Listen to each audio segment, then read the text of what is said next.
খুবই আশ্চর্যজনক, খুবই দুঃখজনক। কেন?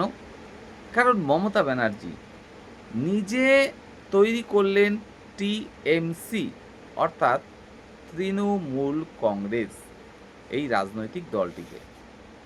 সেখানে আজ এমন পরিস্থিতি, তাকেই করে দেওয়া হয়েছে একঘরে।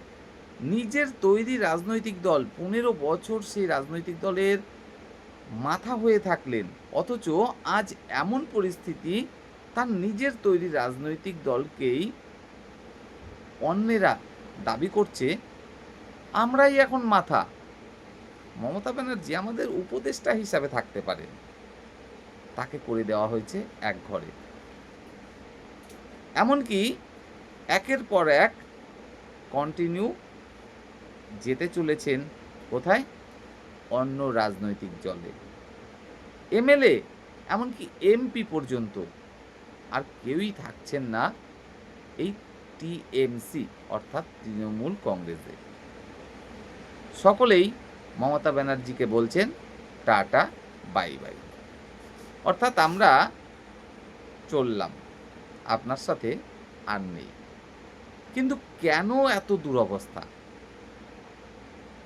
তাহলে কি এই যে যারা টাটা বাই বাই বলছেন, তারা সকলেই সাধু? আর সাধু হওয়ার কারণেই তারা পছন্দ করছেন না মমতা ব্যানার্জিকে? হয়তো তেমনটা হতে পারে, আবার হতে পারে উল্টোটাও। তো যাই হোক, বিষয়টা এখানে একদম পরিষ্কার। বিজেপির বিভিন্ন নেতা নেত্রীরা যেমনটা ভোটের আগে থেকেই দাবি করছিলেন, তৃণমূল বলে আর কিছু নেই অবশিষ্ট। বাস্তবে সেটাই কিন্তু সত্যি প্রমাণিত। তৃণমূলের ভেতরে যে পুরো ফাঁকা হয়ে গিয়েছিল, শুধু উপরের বডিটাই পড়েছিল, অর্থাৎ কঙ্কাল ছিল, কঙ্কালের ভিতরে আর কোনো কিছুই ছিল না, সেটা কিন্তু আজ একদম পরিষ্কার। না হলে কোথায় ২০০-র উপরে আসন পেয়ে, মানে একতরফা জয়, সেখানে এই দুর্গতি। আর যারাও বা জিতলেন, তারাও আর থাকছেন না মমতা ব্যানার্জির সাথে। হয়তো মমতা ব্যানার্জি তিনি কখনো এই বিষয়গুলো বুঝতেও পারেননি, আভাস পেলেও বুঝতে চাননি।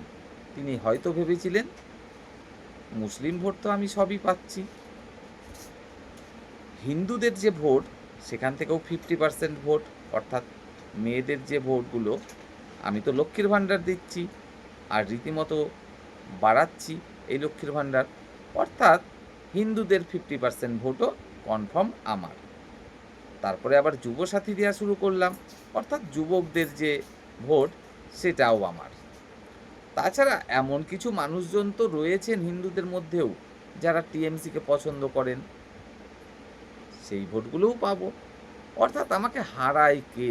কার ক্ষমতা রয়েছে আমাকে হারানো?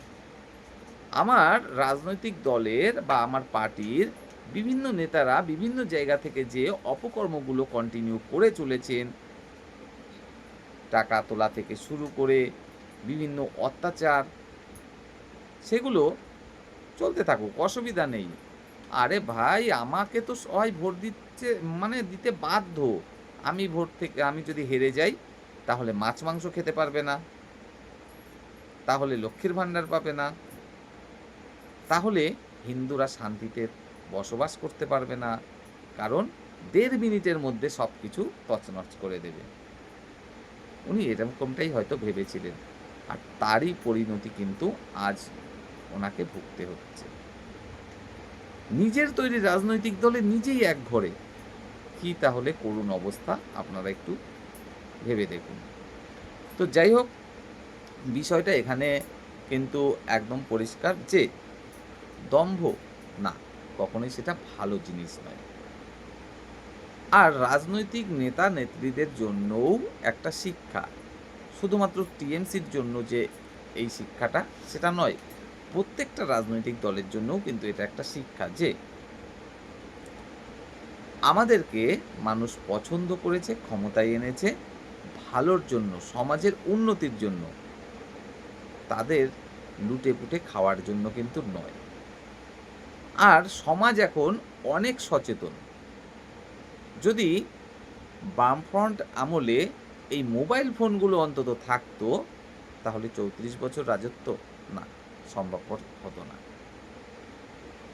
তো এই সচেতন সমাজে যদি টিকে থাকতে হয়, তাহলে কাজ করতে হবে। লুটে পুটে খাওয়া সেদিন পুরোটাই শেষ। তো যাই হোক, মমতা ব্যানার্জি বুঝেও বোঝার চেষ্টা করেননি, তার জন্যই এই অবস্থা। জানি না সত্যি টিএমসি বলে আর কিছু থাকবে কি না। যদি থাকে তাহলে মনে করতে হবে সেটা মমতা ব্যানার্জির পরম সৌভাগ্য। তবে যেভাবে টিএমসি ছেড়ে একের পর এক এমএলএ এবং এমপিরা অন্যদিকে পাড়ি দিতে চলেছেন, মমতা ব্যানার্জিকে সাইড কাটিয়ে বা একঘরে করে দিয়ে, তাতে করে সত্যি টিএমসির টিকে থাকা কিন্তু একটা বড় চ্যালেঞ্জ এই মুহূর্তে। তো যাই হোক, যদি এই যে কথাগুলো তুলে ধরলাম এগুলো বাস্তব বলে মনে হয়, অবশ্যই একটা লাইক করবেন আর আপনার মতামতও জানাবেন কমেন্ট বক্সে। চ্যানেলটি সাবস্ক্রাইব করে সাথে থাকবেন।